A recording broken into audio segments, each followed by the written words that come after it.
I mene najviše zanima nekoliko pitanja što mislim da i druge roditelje najviše zanimaju. Želim da stvarno razmislite dobro, jer znam da će onda to pomoći roditeljima. I kako je to bilo prije? Kako je to bila situacija, znači, sa Anteom, sa učenjem prije nego smo mi krenuli surađivati?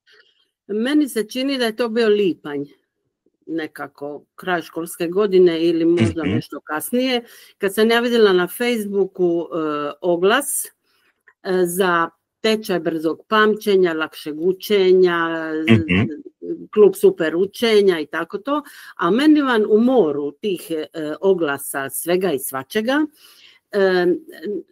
uvijek me nekako privuku određene osobe, određeni oglasi i redovito je to dođen u kontakt s dobrim ljudima, valjda je to nekakav moj instinkt. Ajmo pokušat, nemamo šta izgubit, možemo samo dobiti, a ako ne uspijemo, Bogu hvala, ja sam mirne duše jer sam pokušala i dala sve od sebe da ditetu svome pomogne. S tim što Ante i radionice nisu trebale radi ocjena. Ona je i onako od svih 5 razreda osnovne škole prošla odličnim uspjehom. Međutim, njoj je nedostajalo samopouzdanja, sigurnosti, a najviše vremena za učenje, jer s obzirom da ona ima dosta van nastavnih aktivnosti koje sama birala, nisam ja, znači ostaje joj toliko malo vremena da se može fokusirati i učiti, da je to nekad nju izluđivalo. I naravno da je onda umorna i naravno da joj se nekad i ne da i ne može i da. Nema koncentracije, baš i bezvoljna i nema motivacije i teško se natjera na učenje. Mislim, ja to razumijem, a s druge strane znam da mora. Tako sam se prijavila i naišla na samo takve komentare i dogovor gdje mi je bilo ono sve teklo kako Bog zapovida. Početka školske godine, da. Jer je meni stalo da odmah s početka školske godine da krene, ako uspije to ona, tako sam ja smatrala onda dok nisam znala šta je i kako je. Mislila sam ako ona to uspije se u tome uključiti i povatati kako će sve, da tako krene odmah od početka školske godine, da nema zaostataka. I tako sam je tu lipo upisala, ona se tu odlično uklopila odmah od starta. Odmah je stekla povjerenje vas. Ona meni kaže da je ona u svome dinu dobila novog prijatelja i novi vitar u leđa, što je meni iznimno važno. Stekla je, kažem, povjerenje i nekako ste kliknili na prvu. Dobila je veliki oslonac, dobila je samopouzdanje. U biti je tu dobila vjeru u sebe da ona to može, jer uvijek je mislila, a ne mogu ja to, drugi to stignu, ja to ne mogu, ja to nisam sigurna.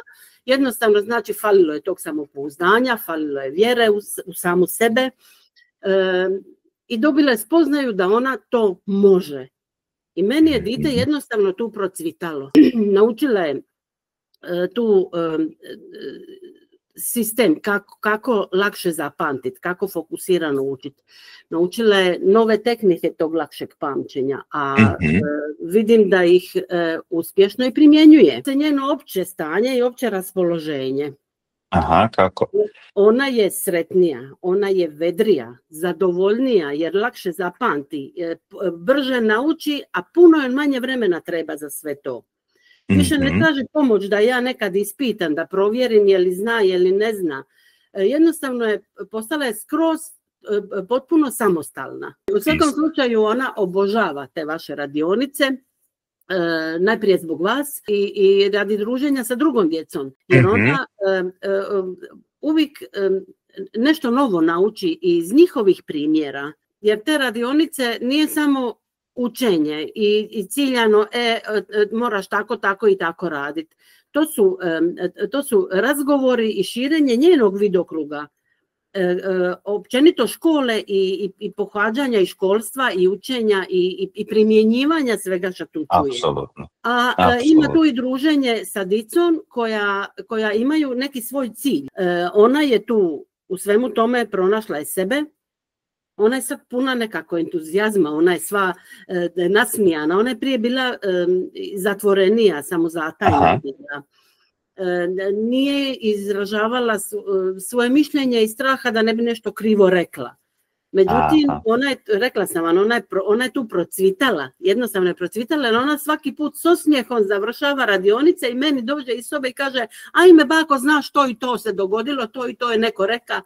I njoj to sve bude i smišno, i drago, i dobro. Da biste vi poručili njima koji možda razmišljaju, vidjeli su negdje, da li neki oglas, da li su nešto pročitali ili negdje na televiziji, ali još nisu sigurni bi, ne bi, jel to? Znate šta, ja bi svakome preporučila da tu upiše dite, jer ja znam da nije lako danas ljudima odvojiti novce za dodatne troškove, jer i meni je samo i tako. Ali kad vi vidite da vaše dite cvita, da se razvija,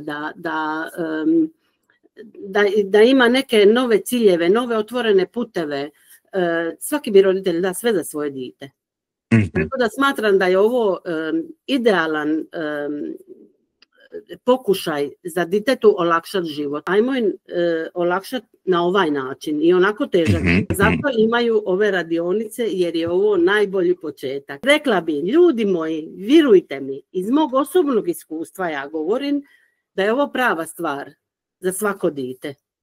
I vrlo brzo će se vidjeti na ditetu promjene. Jer vi ste njima pokretač, vi ste im potpora, ona kaže vitar u leđa. A to, danas je to rijetko naći u ovome ludom vremenu kad su ljudi preopterećeni svim i svačim. Vi znate šta radite s njima i znate kako im se približiti, znate kako ćete im pojasniti. Masu stvari da sam znala kako, mogla sam i to i ja reći. Ali vi imate taj neki mot, šta mi rećemo ovdje, kako i šta. Eto, ja zahvaljujem Bogu, a zahvaljivat će svi ljudi čije dite dođe i odradi s vama ili mjesec ili 2 ili 5, nije bitno koliko. Ja ne žalim ni centa ne žalim potrošenog na te radionice, jer kad ja vidim njen preobražaj i njenu radost, to nema cijene. Nema cijene.